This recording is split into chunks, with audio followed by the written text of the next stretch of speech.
Bonjour, je suis le docteur Jean-Claude Demauroy de la clinique du Parc Lyon. Nous allons évoquer dans ce module les syphoses de l'adulte.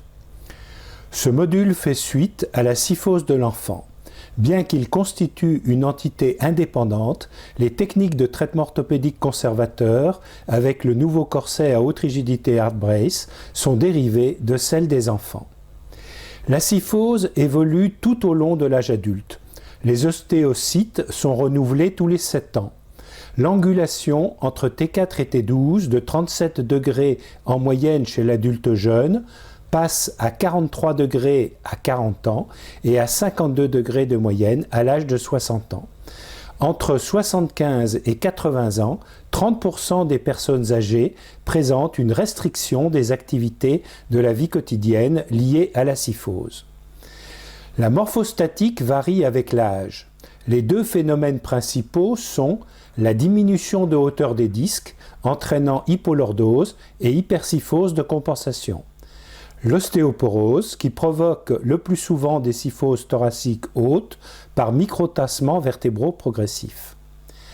Les conséquences de cette évolution sont diminution des performances dans la vie quotidienne et diminution de la qualité de vie, surmenage musculaire et douleur, dégénérescence discale, rigidité postérieure avec raccourcissement de la musculature antérieure, diminution du contrôle postural, augmentation du taux de mortalité, augmentation du taux de fracture.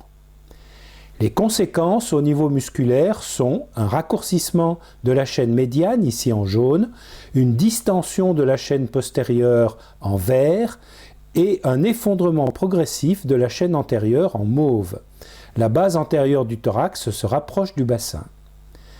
La syphose de l'adulte est beaucoup plus polymorphe que chez l'enfant et l'adolescent. L'esthétique et la douleur jouent un rôle plus important, pouvant entraîner une véritable souffrance. Les motifs de consultation sont très variés. Douleur mécanique, limitation fonctionnelle de la marche, non-acceptation psychologique de la difformité. La localisation habituelle est thoracique, mais la syphose thoracolombaire vue chez l'enfant vieillit très mal à l'âge adulte. Les syphoses cervicales posent également problème, car l'appareillage est beaucoup plus difficile.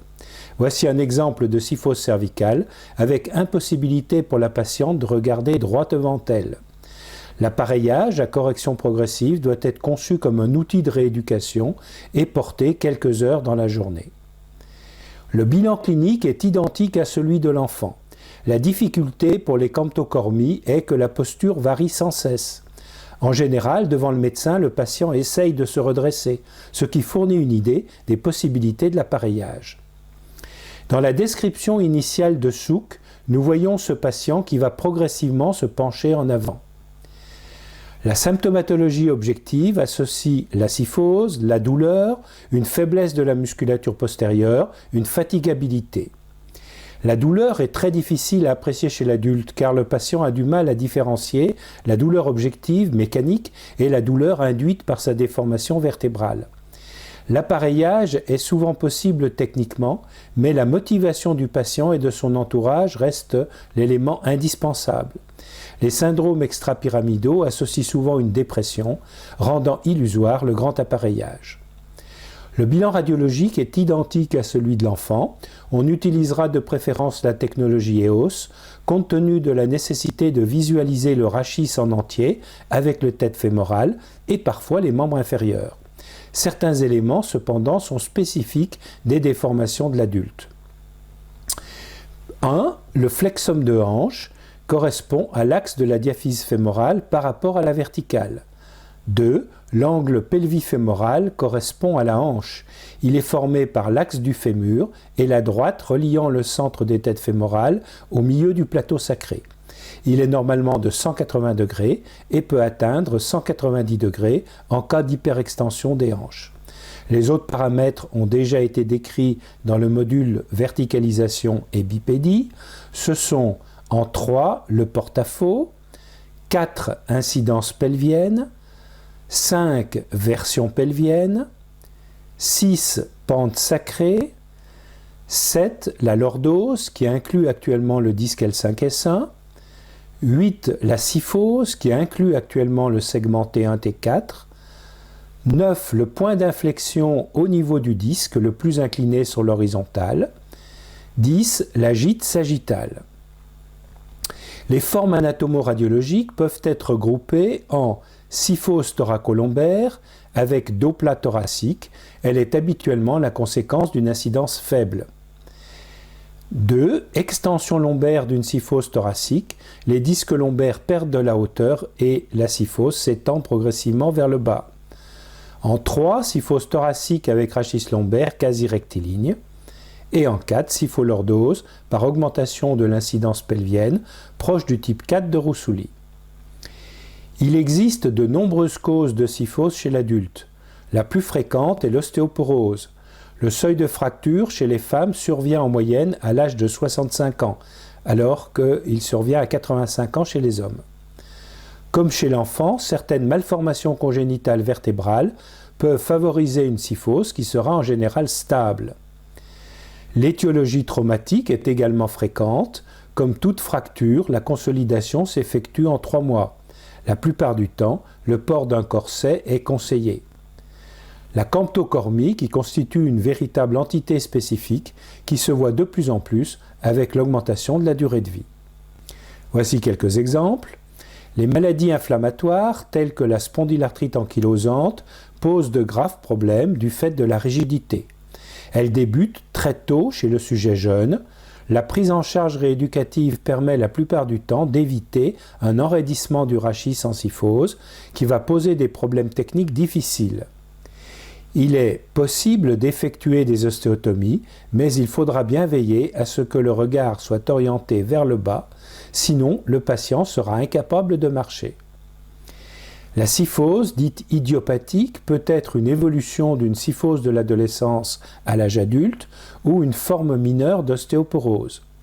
La localisation est souvent thoracique moyenne et habituellement la densitométrie est satisfaisante.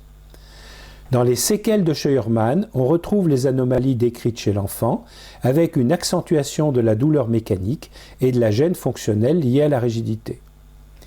La syphose peut être harmonieuse avec persistance d'une hyperlordose sous-jacente. Il faudra bien vérifier au sagittalomètre les angulations théoriques en fonction de l'incidence lombopelvienne. La syphose est disharmonieuse lorsqu'elle n'est pas compensée par la lordose sous-jacente. La gîte sagittale augmente. Cette forme anatomoradiologique est moins bien supportée que la syphose harmonieuse. La syphose thoracolombaire est localisée sur un petit nombre de vertèbres au niveau de la jonction thoracolombaire. Elle est très mal supportée mécaniquement, elle est souvent la conséquence d'une incidence lombopelvienne faible. Elle évolue en rétrolisthésis très douloureux, c'est-à-dire que l'ensemble de la cage thoracique a tendance à glisser en arrière de L1. Dans la syphose ostéoporotique, les corps vertébraux sont mal lisibles, la corticale est mince et les plateaux vertébraux ont une forme biconcave. Elle est souvent localisée en région thoracique haute. L'ostéoporose favorise la fracture lors d'une chute. Si le mur postérieur résiste, la syphose va s'accentuer du fait de la cunéiformisation du corps vertébral. La plupart du temps, il s'agit d'un tassement avec diminution de hauteur du mur postérieur. Les bras de levier musculaires vont être modifiés.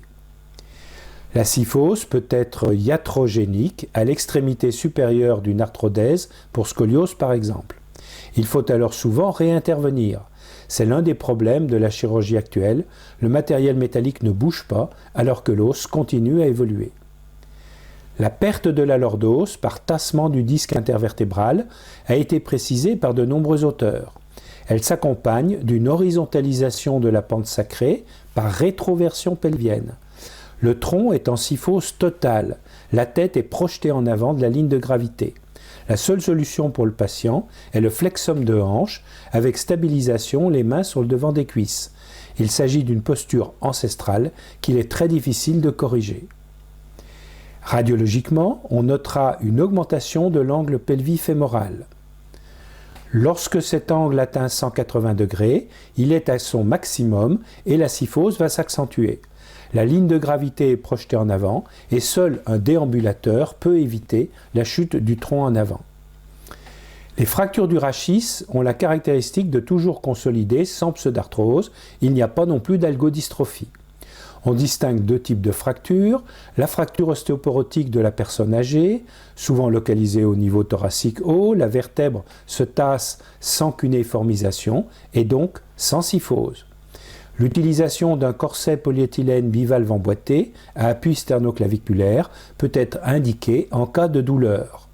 La fracture du sujet jeune, souvent à l'occasion d'une activité sportive. Elle est habituellement localisée au niveau de la charnière thoracolombaire et le mur postérieur est respecté. La conséquence est une cunéiformisation qui va nécessiter un traitement orthopédique conservateur. Lorsque la cunéiformisation est inférieure à 12 degrés, on peut utiliser une orthèse 3 points préfabriquée. Lorsqu'elle dépasse 12 degrés, il faut réduire par un plâtre dit de Böhler. Le système 3 points C35 maintient la fracture, mais reporte les pressions sur l'arc postérieur sans les diminuer. Il est utilisé chez le jeune en bonne condition physique. Il sera moins antalgique qu'une orthèse polyéthylène qui absorbe les pressions sur l'ensemble du thorax, réalisant une poutre composite.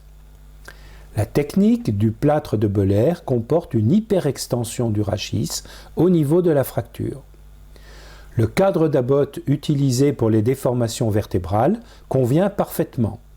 La traction dans l'axe est modérée et la bande de correction transversale cherche à lordoser au maximum selon le principe de Böhler. L'immobilisation est stricte, 24 heures sur 24, pendant 45 jours, puis la journée, les 45 jours suivants. La kinésithérapie s'effectue contre forte résistance, comme nous le voyons sur ces photos extraites du livre de Böhler. Il ne faut pas hésiter à inscrire musculation en force sur l'ordonnance de kinésithérapie. Les corsets en polyéthylène à haute densité sont souvent renforcés par une barre métallique pour diminuer la surface d'appui. Il s'agit d'un système 3 points. La fermeture latérale peut être un handicap pour les personnes âgées. Nous voyons bien sur cette photo le respect du mur postérieur avec bonne ouverture antérieure des disques, évitant la kyphose. Le système 5 points est celui qui permet le meilleur contrôle. En arrière, le premier point se situe à l'apex de la kyphose, le second au niveau lombosacré. En avant, 3 points, l'un au niveau sternoclaviculaire, le point numéro 4 au niveau des ovaires chondrocostaux à la base du thorax et le point numéro 5 au niveau du bassin. Les corsets posent plusieurs problèmes. Ils corrigent moins bien qu'à l'adolescence du fait de la rigidité. La fermeture latérale est difficile car souvent les épaules sont enraidies. Mais le plus important est la mauvaise tolérance de l'appui sternoclaviculaire. Trop bas, il gêne la poitrine, trop haut, il joue le rôle de collier étrangleur en position assise. Même avec l'inversion des sangles, il est parfois difficile d'atteindre la boucle. Contrairement aux scolioses, le polyéthylène basse densité n'est pas suffisamment rigide pour tenir une kyphose. La camptocormie dans le plan sagittal ou le syndrome de Pise dans le plan frontal est une forme clinique particulière des kyphoses de l'adulte. L'étymologie de camptocormie vient de camptos, courbé, et cormos qui correspond au tronc d'arbre. Les radiographies ne sont pas très significatives car la totalité du rachis ne tient pas sur un seul cliché et surtout la déformation est très variable en cours de journée. La limitation fonctionnelle pour la marche est sans doute la plus significative. Le déséquilibre est majeur avec la tête très en avant de la ligne de gravité. Ces patients toutefois sont bien au supermarché, c'est le signe du caddie. La camptocormie ou kyphose lombaire progressive est une anomalie posturale caractérisée par la projection du tronc en avant. Elle apparaît en position debout, parfois dès la mise en charge ou plus volontiers à la marche et s'exagère à la fatigue. Il s'agit d'une insuffisance musculaire paravertébrale lombaire du sujet âgé de plus de 60 ans, correspondant à une involution graisseuse des muscles paravertébraux. À la différence des kyphoses osseuses, la camptocormie a la particularité d'être totalement réductible en décubitus dorsal et partiellement lors des tentatives de redressement du tronc en prenant appui sur les cuisses. La première description clinique a été faite par Brodil en 1837. Le terme camptocormie est utilisé pour la première fois en 1915 par Souk pour décrire une incurvation du tronc ou une posture forcée. Le contexte de traumatisme crânien par projection à terre par explosion de Schnarpel est intéressant. On parle de névrose traumatique ou de war hysteria. Actuellement, on retrouve souvent un contexte extrapyramidal avec Parkinson et syndrome dépressif. La première publication de 1915 a eu lieu dans la revue de neurologie. Le traitement à cette époque relève de l'électrothérapie, mais il n'est pas précisé si les résultats persistent dans le temps. Les publications ultérieures insistent sur le contexte psychologique. Ce n'est qu'ultérieurement que l'on mettra en évidence la dégénérescence musculaire paravertébrale, notamment avec le développement des scanners et de l'IRM. L'atrophie musculaire est majeure, surtout si l'on la compare à la densité du psoas iliaque. Les techniques actuelles montrent qu'il s'agit d'une dégénérescence graisseuse. Cette atrophie s'étend souvent aux muscles fessiers. La terminologie actuelle est polymorphe. On parle parfois de camptocormie du sujet âgé, de myopathie paravertébrale de révélation tardive, de syphose lombaire réductible du sujet âgé, de syndrome de faiblesse et d'atrophie des muscles paravertébraux, de bent spine syndrome, de proclinorachie. Actuellement, les étiologies suivantes peuvent provoquer une camptocormie: les myopathies axiales, secondaires, métaboliques, inflammatoires, cortisoniques, amyloïdes, myotoniques, mitochondriales, ou primitives, paravertébrales primitives tardives. Étiologie traumatique, chirurgie par voie postérieure, affection neurologique, Parkinson et SLA. Le bilan clinique retrouve les caractéristiques suivantes: survenue après 60 ans, 80% de femmes, mais à cet âge, la proportion des femmes est plus importante. Le motif de consultation est souvent une lombalgie basse. La syphose lombaire et dorsale apparaissent en position debout, s'exagèrent à la marche et à la fatigue. Au début, il s'agit souvent de formes frustes. Cette syphose est totalement réductible en décubitus dorsal. L'examen neurologique retrouve souvent des signes extrapyramidaux. Le diagnostic est évoqué donc chez un sujet de plus de 55 ans, consultant tantôt pour des douleurs, mais surtout pour une sensation de déséquilibre du tronc. Le trouble postural est caractérisé par une flexion antérieure du tronc apparaissant au cours de la marche et s'aggravant en cours de journée. Cette syphose, et ici déviation latérale appelée syndrome de Pise, sont totalement réductibles en décubitus. L'occiput repose sur le plan horizontal de la table d'examen. Pour éviter l'effondrement, le patient au début utilise une canne. Lorsqu'il existe des discopathies associées ou de l'arthrose, certaines zones du rachis peuvent être enraidies, accentuant le déséquilibre du rachis. Dans les cas limites, le test de réductibilité en décubitus est un bon indicateur. Si le patient est obligé d'utiliser un coussin pour reposer la tête, le grand appareillage n'est en général pas indiqué. L'imagerie peut comporter un scanner ou une IRM. Sur le scanner, les muscles paravertébraux sont hypodenses, de structure hétérogène, mais avec conservation du volume. Lorsque le volume musculaire est réduit, on évoque une atrophie d'origine neurogène. À l'IRM, on note une involution adipeuse symétrique des muscles paraspinaux avec disparition de l'architecture musculaire normale. Le GES a consacré récemment une table ronde à la camptocormie associée au Parkinson. Pour le moment, la chirurgie reste l'exception. L'atteinte des muscles fessiers et des muscles postérieurs des cuisses font présumer un échec total d'une éventuelle arthrodèse étendue dorso-lombaire. Le traitement conservateur a l'avantage de ne pas aggraver la situation préexistante. Au pire, le corset ne sera pas porté, l'objectif étant de retarder l'utilisation du déambulateur. La réductibilité est a priori un élément favorable. Nous voyons que dans le plan frontal, le syndrome de Pise se corrige. De même, dans le plan sagittal, il est possible de recentrer la tête sur la ligne de gravité. L'orthèse polyéthylène monocoque utilisée chez ce patient lorsqu'il a la capacité d'ouvrir ce corset, ce qui est rarement le cas. Jusqu'à présent, la solution classique était le polyéthylène bivalve emboîté à fermeture latérale. Nous avons déjà évoqué les inconvénients de ce corset. Ici, par exemple, nous avons dû redécouper le corset en avant sur la ligne médiane, seule possibilité pour le patient de mettre en place et d'enlever le corset, ce qui devient beaucoup moins stable et efficace. Toutes ces difficultés et le succès de l'ArtBrace pour les enfants avec le principe du baby lift ont justifié l'utilisation des principes de l'ArtBrace pour les adultes. Des modifications majeures sont nécessaires. Utilisation d'un polycarbonate de 3 mm car les patients sont souvent maigres. Le mât postérieur peut également être réduit. La hauteur postérieure est beaucoup plus basse, ce qui diminue la gêne sous-axillaire. Le moulage régional est réalisé en position de correction maximale en un ou plusieurs temps. Contrairement à l'enfant, il n'y a pas d'asymétrie. Le moulage est donc réalisé en inspiration profonde pour laisser le maximum de respiration. L'utilisation du support antérieur est parfois insuffisante et il faut alors tenir les mains du patient par-dessus la tête. Le premier ArtBrace adulte a été réalisé chez cette patiente de 83 ans, très limitée par une importante kyphoscoliose. La réductibilité reste partielle, mais la patiente et son entourage étaient très demandeurs. Le résultat a été satisfaisant avec restauration d'un bon équilibre. La tolérance à la hauteur de nos espérances. Cliniquement et radiologiquement, le flexum de hanche diminue. Le moulage régional a été réalisé en 3 étapes comme pour les enfants.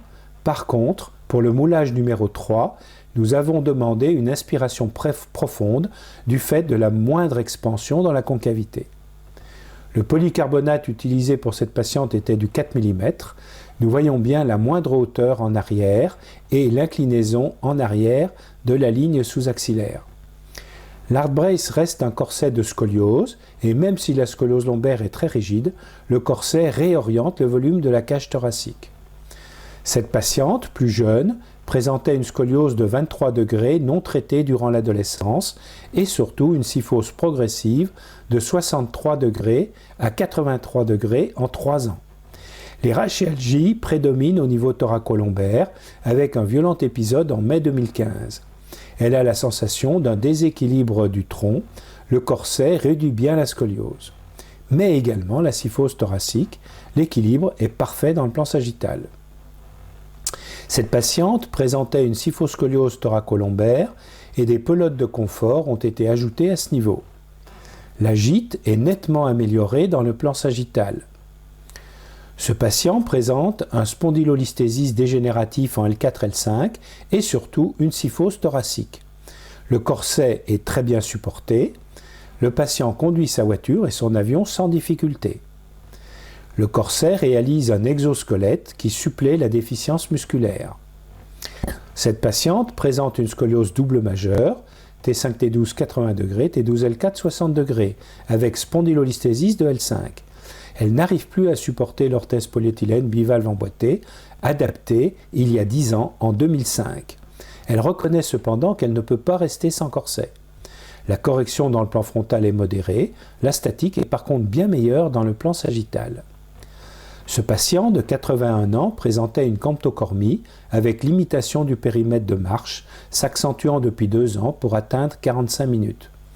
Le corset est bien supporté et porté environ 5 heures par jour. Le contrôle à 6 mois montre bien l'amélioration générale de la statique dans le plan sagittal. Le corset est porté 5 heures par jour, toujours. Le patient travaille mieux avec son corset et le périmètre de marche est actuellement de 1 heure avec le corset. Cet autre patient associe camptocormie et syndrome de Pise. L'attitude est bien améliorée en corset. Cette patiente présentait une kyphose thoracolombaire très rigide. Le corset remonte relativement haut en arrière avec l'espoir de mieux réduire en augmentant le bras de levier. Le résultat reste modeste, mais l'inclinaison du rachis thoracique supérieur est nettement améliorée. Ce patient présente une camptocormie avec kyphose et déséquilibre frontal. Il ne se déplace qu'en vélo, car il est très limité pour la marche.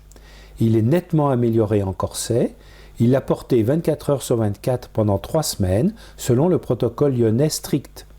Les modifications radiologiques sont minimes, mais son commentaire est très positif. Il y a longtemps que je n'ai pas marché comme cela, pas du tout gêné la nuit, bien au contraire.